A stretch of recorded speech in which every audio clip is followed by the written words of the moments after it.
तो आपको लग रहा होगा कि सर मक्के खेत क्यों आए हैं, कोई लफड़ा हुआ है क्या? तो मेरे भाई कोई लफड़ा नहीं हुआ है। आपको याद होगा कि जब हम क्लास ले रहे थे तो बताए थे कि सेक्सुअल रिप्रोडक्शन यानी कि लैंगिक जनन जो होता है वो दो प्रकार का होता है, यानी two type of sexual reproduction, एक क्या बाइसेक्सुअल, एक क्या यूनिसेक्सुअल। बाइसेक्सुअल में अलग अलग वर्ड आया था, बाइसेक्सुअल आया था, फिर डायोसियस आया था, फिर आपको होमोथेलिक आया था, फिर आपको हर्माफ्रोडाइट आया था। तो मेरे भाई यहाँ पे होमोथेलिक और हर्माफ्रोडाइट दोनों में हम क्या करते हैं, डिफरेंस करने वाले हैं और अच्छे से प्रैक्टिकली आपको बताने वाले हैं।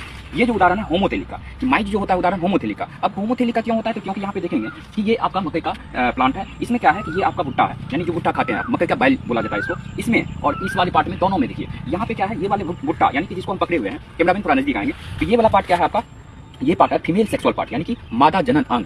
मादा जनन अंग पार्ट किसको बोलेंगे, तो ये मकई का बैल जो है ये। अब फिर इसी में देखेंगे दूसरे जगह पे सबसे लास्ट अंतिम छोर पे, लास्ट में अगर देखेंगे शीर्ष पे, तो शीर्ष पे आपका ये धनसीसी, गाँव घर में इसको धनसीसी बोला जाता है, जिसमें से देखिए कि ये मेरा हाथ में पोलेन आ जा रहा है ना। तो ये वाला पार्ट जो होता है ये होता है क्या, नर जनन अंग, that means male sexual part होता है। इसी मेल सेक्सुअल पार्ट और फीमेल सेक्सुअल पार्ट के द्वारा इसका रिप्रोडक्शन का प्रोसेस क्या होता है, सेक्सुअल रिप्रोडक्शन का प्रोसेस कंप्लीट होता है। तो यहाँ पे आप देख सकते हैं कि फीमेल पार्ट और मेल सेक्सुअल पार्ट दोनों क्या है, एक ही प्लांट में अलग अलग जगह पे है। तो जब एक ही प्लांट में दोनों पार्ट यानी कि फीमेल सेक्सुअल पार्ट और मेल सेक्सुअल पार्ट अलग अलग जगह पे होगा, तो वही आपका एग्जांपल होता है होमोथेलिक का। अब फिर हर्माफ्रोडाइट का एग्जांपल आपको हम बताए होंगे, याद होगा कि अड़हुल का फूल। तो अड़हुल का फूल में आप देखेंगे, अगर मिलेगा हमको तो उसका भी एक बेस्ट रील्स बना देंगे, कि उसमें आप देखेंगे कि एक ही बिंदु पे क्या होता है, फीमेल सेक्सुअल पार्ट और मेल सेक्सुअल पार्ट दोनों एक ही बिंदु पे निकला हुआ रहता है। तो जब एक ही जगह पे फीमेल पार्ट और मेल पार्ट दोनों होगा तो वो हर्माफ्रोडाइट का एग्जाम्पल हो जाएगा। बट ये आपको याद हो गया होगा, ये किसका बेस्ट एग्जाम्पल है, तो ये आपको होमोथेलिक का बेस्ट एग्जाम्पल है। क्यों? क्योंकि सर एक ही प्लांट में यहाँ पे मेल फीमेल पार्ट भी और मेल पार्ट भी दोनों क्या है, स्थित है। चलिए जाए।